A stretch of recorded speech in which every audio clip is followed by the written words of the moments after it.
Hello everyone and welcome to our YouTube channel para sa mga bago pa lang na bumisita dito sa ating channel, and welcome back to all our Suki subscribers. Maraming salamat po for always following and for always watching our videos. Now we are on our Objective 12 of our RPMS Serye 2023. Naku, malapit na tayong matapos ng ating RPMS tool for Proficient Teachers for this school year. Ayan, diretsuhin na natin to para madali tayong matapos. And I would like to start, of course, with our pa-shoutout. I would like to start with Ma'am Maria Cecilia Puertoliano. Sabi niya, thank you po. Thank you din, Ma'am. Na-miss kita. Parang hindi ka na masyadong nagko-comment sa ating mga videos, ha. Thank you. We also have from Sir Jose Brazil Bencito. Ito, napakasipag talaga, napaka-supportive. Thanks po again, ma'am, para po sa Objective 11. Nagwe-wait po ako palagi sa mga videos per objective kasi great help po siya sa amin. More blessings po. Maraming salamat, sir, for always being there, for all the support. Maraming salamat po. Na-appreciate ko po ng bonggang-bongga. And another one from Ma'am Glenny Lura. Good afternoon po. Pwede makahingi ng soft copy? Yes po, pinapamigay po natin ang lahat ng soft copy that I have included in this video. All you have to do is follow the instructions on how to request for free template. And we also have from Ma'am Grace Irene Rebuya. Sabi niya, heart. Thank you so much, Ma'am, for being always very supportive. Laging nandyan si Ma'am Grace Irene. Thank you po. And from Ma'am Christina Turla, thank you po, Teacher Rocky. You're welcome po, Ma'am Christina. Ito rin si Ma'am Christina. Thank you so much po for always being there on our every objective. Maraming salamat po.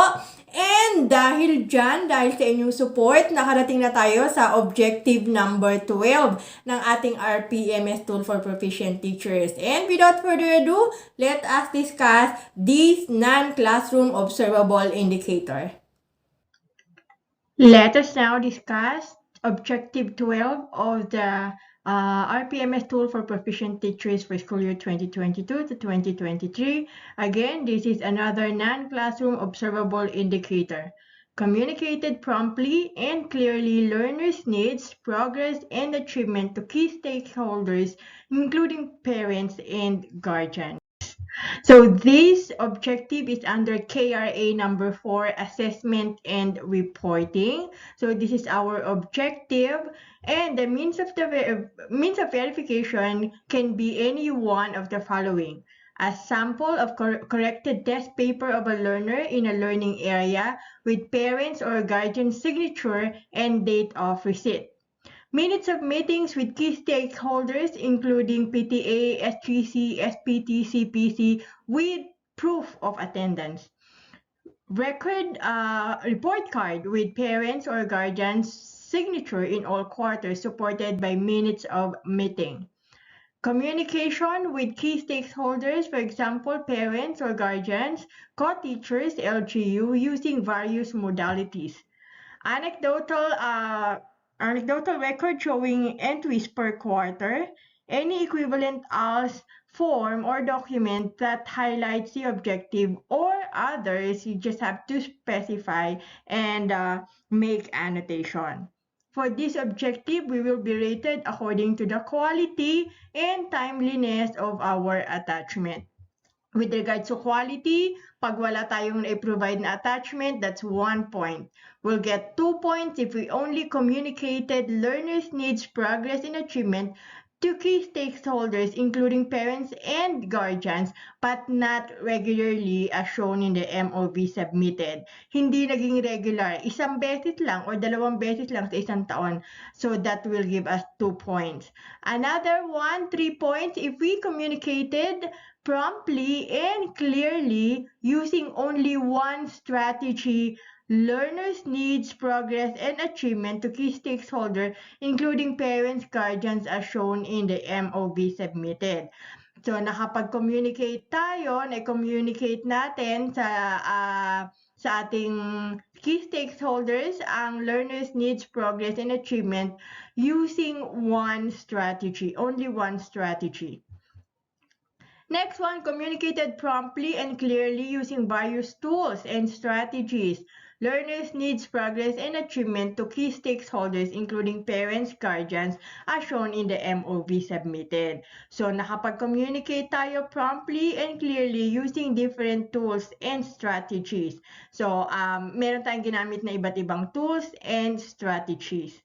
And we'll get 5 points if we sustained engagement through regular communication of learners' needs, progress, and achievement to key stakeholders including parents, guardians, as shown in the MOV submitted. Ano yung sabihin ng sustained engagement? Pag sinabi engagement, merong physical contact, personal contact, parang nakaharap, nagkaroon ng paghaharap through regular communication, yung ating i-communicate natin ang learners' needs, progress, and achievement sa mga key stakeholders including parents and guardians on a physical engagement, physical meeting. Okay, so alin ba dito ang pwede magbigay sa atin ng ganitong attachment, kundi yung minutes of the meeting with key stakeholders. Diba? Doon tayo nagkaroon ng physical engagement or actual engagement with our key stakeholders. For the timeliness, katulad pa rin ng ibang non-classroom observable indicator, we'll get 4 points pag nakapag-provide tayo ng 1 attachment for each of the 4 quarters in the school year. So for this objective, we will be guided by PPST 5.4.2. Sabi dito, PPST Resource Package Module 12 offers illustrative and instructive information that can help WATEs achieve this objective. So let us take a look at this PPST Resource Package. Again, this resource package is downloadable through the internet. Mada-download po natin yan. And for this objective, we're going to use the PPST Resource Package Module 12, communicate promptly and clearly the learner's needs, progress, and achievement to key stakeholders, including parents and guardians. So for this PPST Resource Package, tutulungan tayong ipaliwanag kung ano ba yung mga iba't ibang pamamaraan that we can communicate promptly and clearly the learner's needs, progress, and achievement to key stakeholders, including parents and guardians. In this module, we will learn to improve our practices in communicating learners' needs, progress, and achievement to our stakeholders, specifically to parents or guardians. We will explore, letter A, how we can utilize the various modes of communication in the school setting.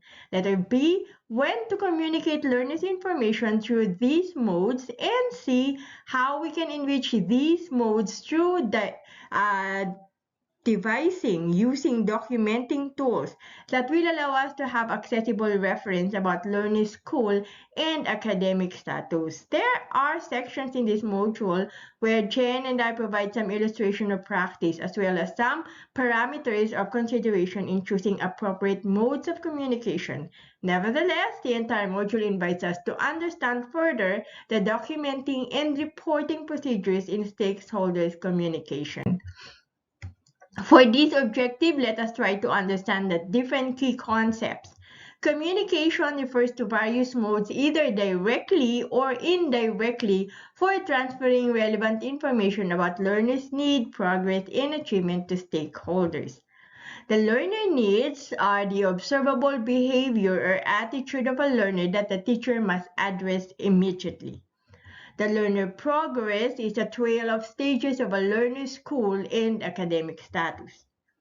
Learner achievement pertains to the remarkable curricular or co-curricular performance of a learner recognized by the school, and the stakeholders refers to either internal, that these are teachers, school administrators, and personnel, or external, the parents, guardian, community, and industry partners, individuals or group of individuals who participate or collaborate towards the attainment of the school's academic and institutional goals. Let us take this example of a situation from Teacher Ching. Teacher Ching engages in a personal dialogue with a parent and a learner regarding school status. At the end of the dialogue, she asks the parent to affix his or her signature in the anecdotal report. She presents the report card to the parent. She also shows some performance activities in support of the learner's academic record. She conducts home visitation to learners with school and academic needs. She shows records of school performance of the learner to the parent and takes notes of the details of their conversation for documentation. She facilitates a stakeholders, teacher, parents, community officials, and industry partners general assembly or forum. She then reports on the performance of the learners and some other pertinent information about their school and academic status. Now, there are several suggestions for improvement. All efforts exerted by our teachers are highly appreciated. In the lack of prompt and clear communication of learners' needs, progress, and achievement to key stakeholders, here are other important things that we can consider. Number one, make it clear. In communicating with stakeholders, especially to parents and guardians, we make sure that they have a clear understanding on the situation. In many instances, we make time to meet personally with them rather than just write a letter for them to read and sign. Make it prompt. We communicate learners' progress and learners' achievements accordingly through quarterly parents' assembly or group consultation with different stakeholders. However, we may also consult with them as soon as we see the need for it. Confidentiality matters. The four possible modes of communication are personal dialogue, group consultation, home visitation, and general assembly or forum. We may choose from among these depending on the confidentiality of the information that we want to communicate and on the situation of the stakeholder who we need to communicate with. Devise tools to track communication. For us to track or follow up on the needs, progress, and achievement that we communicate with key stakeholders, we may devise tools which we and the stakeholders can sign as a form of agreement. Look at the brighter side. Oftentimes, we call on parents to communicate negative behavior shown by the learners. This may make the parents feel that we call on them only when there is a problem. Let us not forget that besides learners' needs and progress, we also communicate learners' achievements. Let us take a look at the different illustrations of practice. In selecting the most appropriate mode of communication with stakeholders, we may take note of the following parameters of consideration. Information confidentiality. The nature and content of the information. Is it a personal concern of the learner or is it a matter of public interest that is to be shared? Content of information such as academic difficulties or behavioral delinquencies can be highly personal. Such information must be in a mode of communication that will preserve the integrity of the learner. Learners' progress, updates, and achievement can be communicated to the general public, especially for stakeholders such as community or industry partners. The stakeholder accessibility. The communication preference of the stakeholder. Is the stakeholder an individual or a group? An appropriate mode of communication can be characterized by sensitivity to the preferences of the stakeholders. Individual stakeholders may have a different preference on the mode of communication as compared to preferences of stakeholders that are collectively considered a group. Individual stakeholders can easily be accessed while group stakeholders may have requirements since they may follow some organizational protocols. Learner's concern. The learner's details of concern. Is it about the learner's need, the learner's progress, or the learner's achievement? Any mode of communication is possible in addressing learner's concern. However, in communicating the needs, progress, or achievement, other considerations have to be highlighted in such a way that information confidentiality is protected, stakeholder accessibility is recognized, and teachers' accountability is preserved. Teachers' accountability. The purpose of the teacher in communicating the information. Is it an academic concern or is it about the learner's welfare? The teacher has the responsibility on the information she communicates to stakeholders and on the possible consequences that there may be. Hence, the teacher has to be clear about the purpose of communicating any information to stakeholders. Illustration practice number 1, personal dialogue with parents. So these are the different examples of conferences with parents na pwede natin gawin. In conducting personal dialogue, probable stakeholders may include parents or guardians, teachers, school administrators, industry partners, and learners. Let us see what prompted teacher Aldrin, a grade 6 English teacher, to conduct a personal dialogue with the parents of the learner. During the first month of the school year, teacher Aldrin noticed that one of his learners had difficulty in focusing in the lesson, while his other classmates were very enthusiastic in doing the activities. Rene kept distracting his classmates and transferring from one place to another. His classmates complained about him. At first, he thought that Rene was an attention seeker. Fortunately, in one of the reading activities that he prepared, teacher Aldrin called on Rene to read a story in front of the class. Despite teacher Aldrin's encouragement, the child was too shy to stand and he just mumbled the words. It was then that teacher Aldrin found out that Rene could not read well in English. He then decided to promptly call on the parents for a personal dialogue regarding Rene's case. He made sure that the situation was clear to the parents and his aim was to help Rene improve in his studies. After the dialogue, he asked the parents to sign the agreement and scheduled the next meeting for follow-up. As soon as teacher Alden realized that there is a need to communicate with Rene's parents, he did not wait for the end of the quarter. He promptly called on the parents so that proper remediation could be made to address Rene's needs. The teacher's responsible act will not only help the learner but also the teacher himself. There are instances where learners seek attention because they need help. Personal dialogue is suited to concerns related but not limited to learners' grades, learners' interpersonal behavior, school and academic counseling, coaching, and learners' personal concerns or matters such as relationships, pregnancy, behavioral delinquencies, psychosocial trauma, etc. To facilitate a productive personal dialogue with stakeholders, we may bear the following in mind: the do's and don'ts. So we have to keep information secured and intact, yet accessible. We have to devise a communication plan in meeting stakeholders. We have to always do quarterly track assessment of needs focused on the positive lead for needs. And we have to always be cautious in facilitating personal dialogue.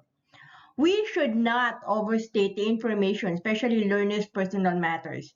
We should not show special treatment to any stakeholder.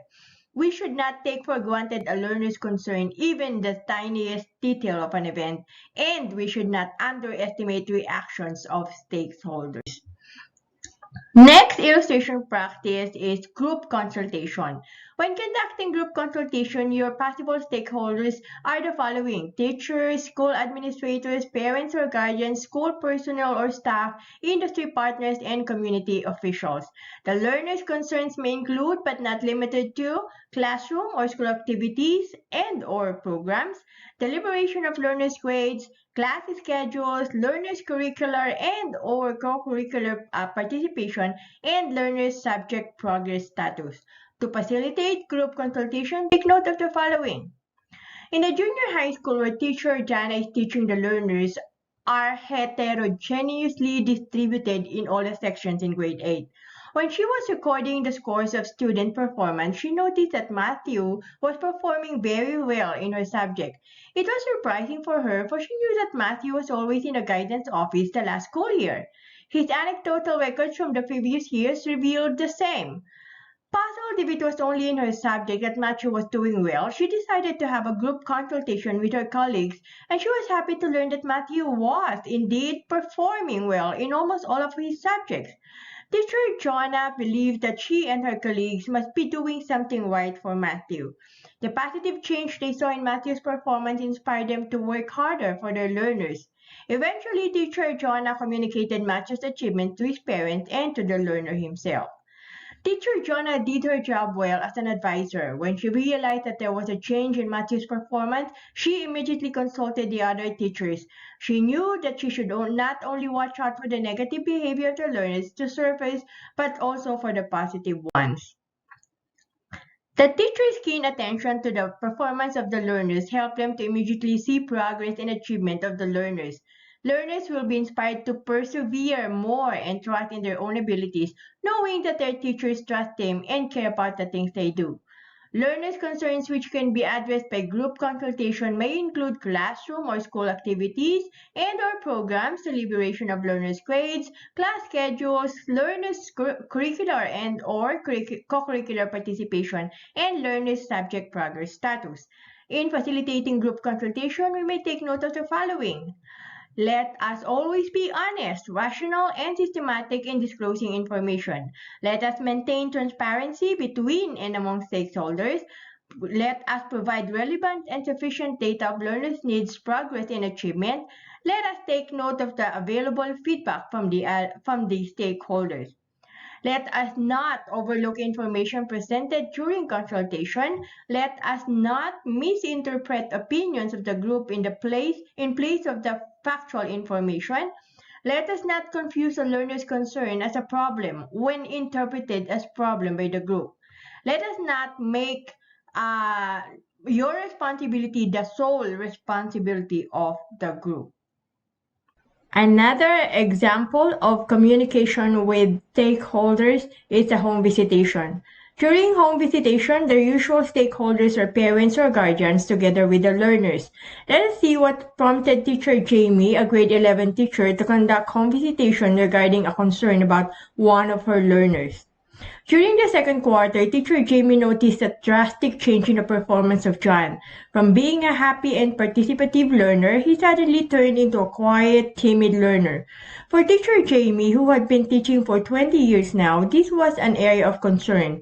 She knew that John was not ready to talk about it. She even started talking to some of his closest friends and neighbors, but they had no idea. She then handed a letter to John to ask his parents to visit the school, but no one came over.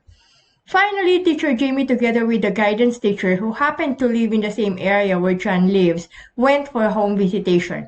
She talked to John's mother to ask if she noticed any changes in John's behavior.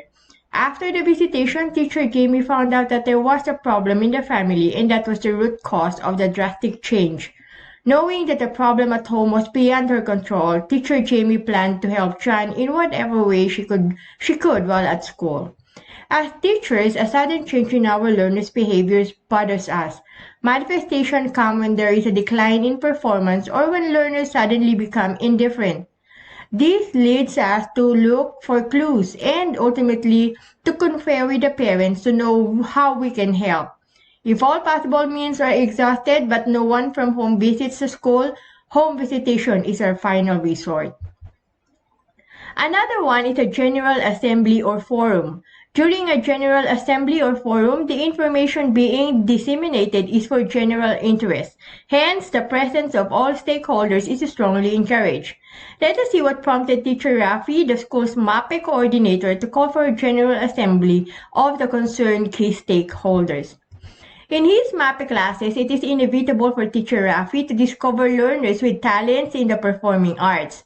In one of the batches he handled, many learners were undeniably inclined to baseball, but the equipment that they had at that time was too old to be used during trainings. Because of this, he decided to communicate the learners' needs to the neighboring subdivisions, some barangay officials, the PTCA, and alumni. He presented the situation and then he let the learners showcase their skills in playing baseball using the old equipment. They convinced the stakeholders that they are in need of new baseball equipment and that they have the desire to give honor to the school. In the end, the learner skills prompted the stakeholders to address their needs and to provide them with uniform for the upcoming district meet. The next time the teacher Rafi invited the stakeholders was during the awarding ceremonies.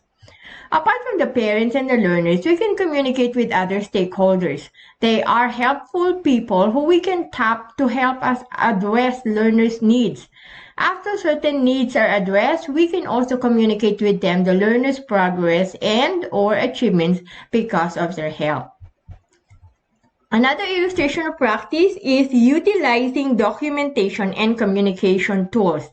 In most cases, although we may be prompt and clear in communicating learners' needs, progress, and achievements to stakeholders, we could be neglecting another important part, the documentation.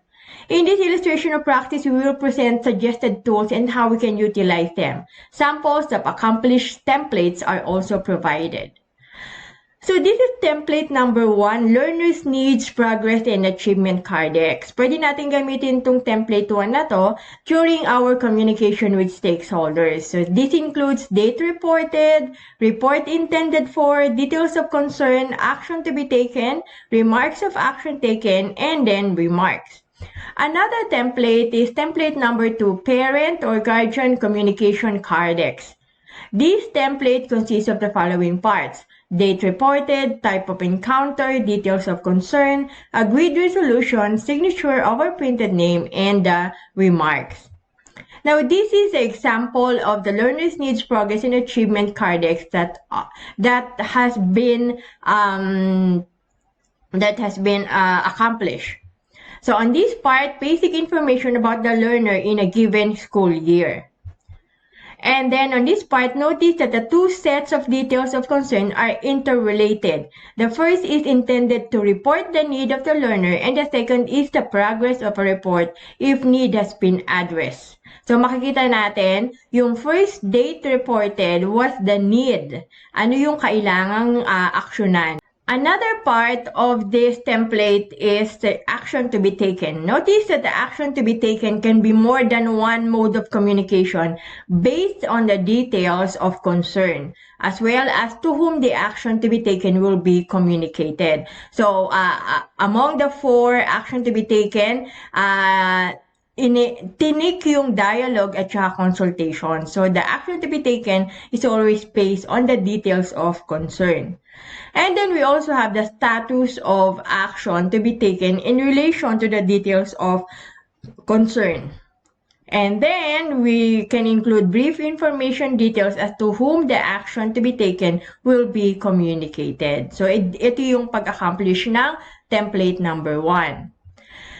Template number 2 includes the basic information about the parent or guardian of the learner. Next, the basic information about the learner in a given school year. And then we have here the type of encounter, the mode of communication for this particular concern.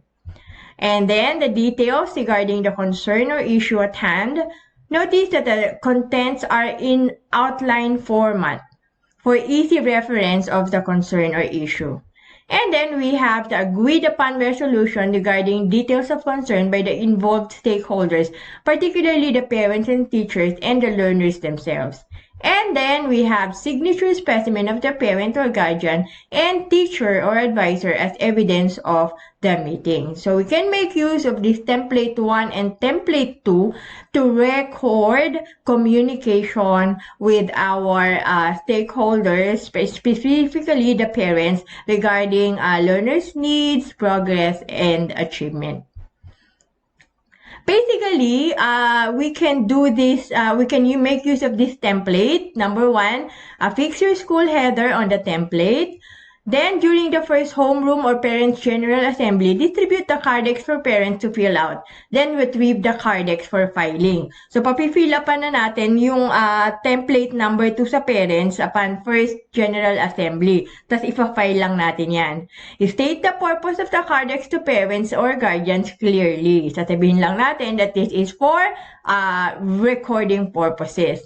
Then make a portfolio folder for the parents or guardians cardex and a separate folder for the learners cardex.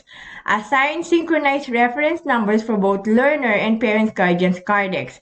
Then record students' details of concern immediately upon receiving the report from other teachers or from your own observation. So i-record natin agad dun sa mga cardex na yun if there are any concern that we should act upon. Then, follow up details of concern regularly, periodically, or as the situation. So, balikan natin yung ating objective number 12. So, communicated promptly and clearly the learner's needs, progress, and achievement to key stakeholders, including parents or guardians. For the timeliness, alam naman natin na makakakuha tayo ng 5 points if we were able to attach one means of verification, one attachment for each of the 4 quarters. So, yun yung kailangan natin gawin para makakuha tayo ng 5 points. While so we can attach any of these means of verification. Kailangan 4, 1 for each quarter. For the quality, makakakuha tayo ng 5 points if we sustained engagement through regular communication of learners' needs, progress, and achievement to key stakeholders, including parents or guardians, as shown in the MOV submitted. So, dapat mapatunayan natin sa submitted MOV that we sustained engagement. Sabi ko nga yung engagement, yung physical, face-to-face interaction with our stakeholders. So, for this, I decided to attach minutes of the quarterly meeting. So, tayo naman lagi ay nagkakaroon ng quarterly meeting with our parents. So, meron tayo for each quarter. So, we can make use of the minutes of the meeting, kaya lang kailangan laging may attendance sheet. So, I decided to attach the first quarter minutes of the meeting, second quarter, third quarter, and fourth quarter with the attendance sheet. Okay? So, okay na yan. Pagdating dyan, makakakuha na tayo ng ating 5 points outstanding. Kasi, dun sa meeting, regular meeting with the parents, na i-communicate natin lagi ang learner's needs, progress, and achievement. In an actual engagement, nakakausap natin yung mga parents, nakakapagtanong sila at nasasagot natin right there and then kung yung kanilang mga questions. So, sabihin nyo, baka sabihin nyo,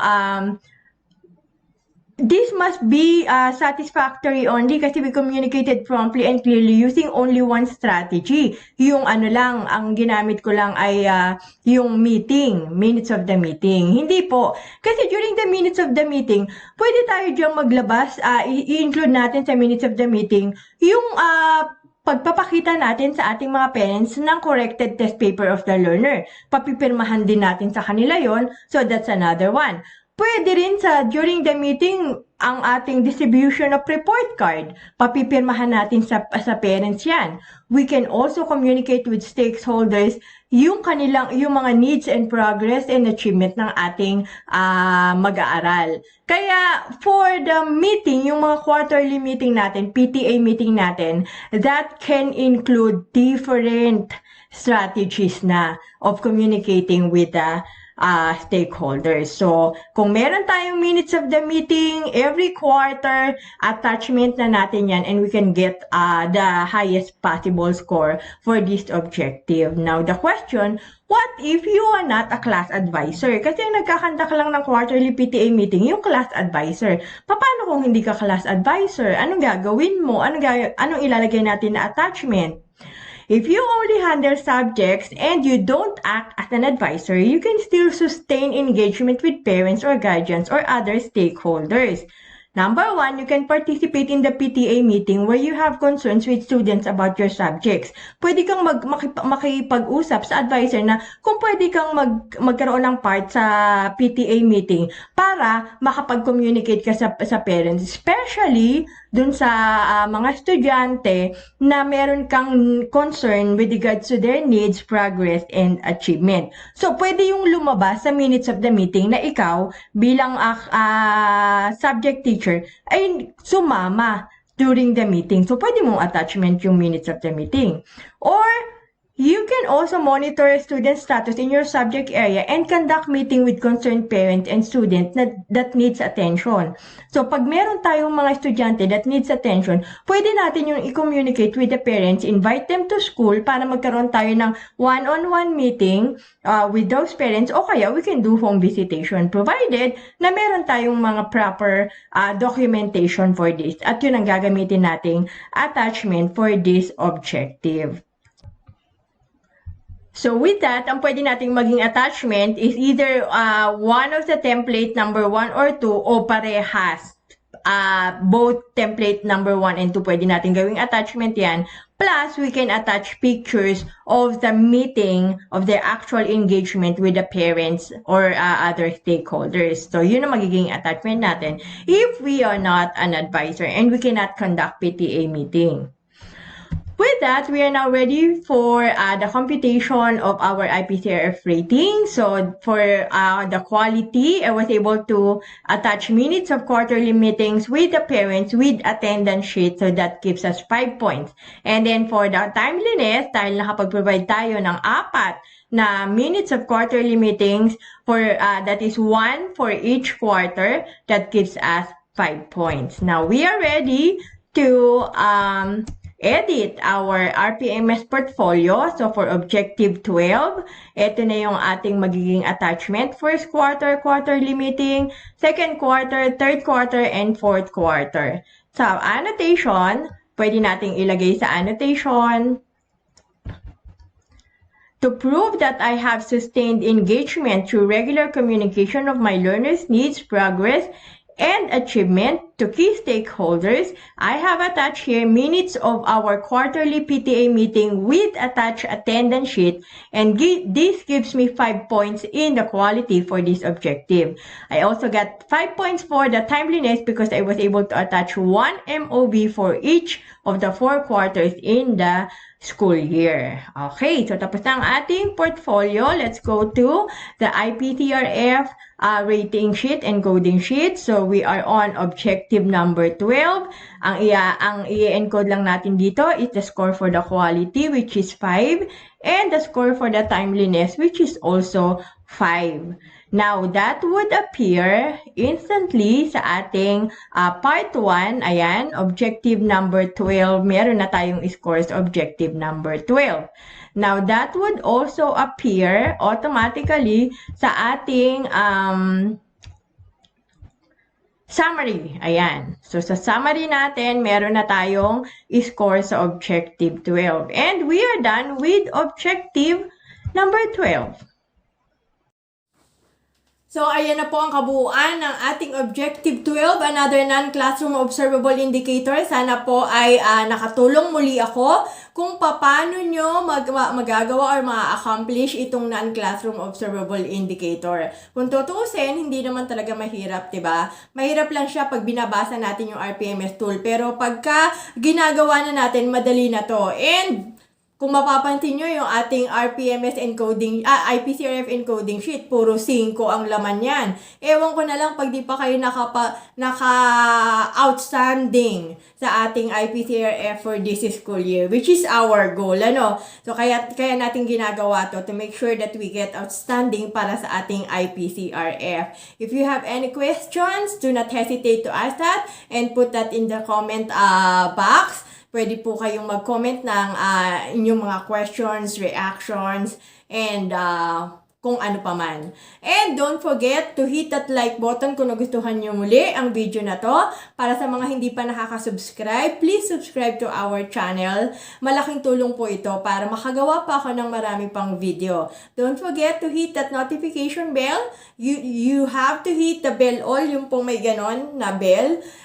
You have to choose that para po hindi kayo malalagpasan ng ating mga videos. Marami pa po tayong upcoming videos and sana hindi kayo malagpasan para sa pagbuo ng ating RPMS for this school year. Para po sa mga nagre-request, ulitin ko lang po uli that you can request for any template that we have posted in all of our videos. All you have to do is to subscribe to our channel, take a screenshot of your subscription, and then send your screenshot and your request sa ating Teacher Rocky Facebook account. Ayan po ang ating Facebook account.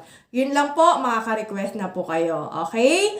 With that, I would like to thank you again. Maraming salamat po for always following. God bless everyone and let us always be a blessing to each one of us. Thank you. Bye-bye.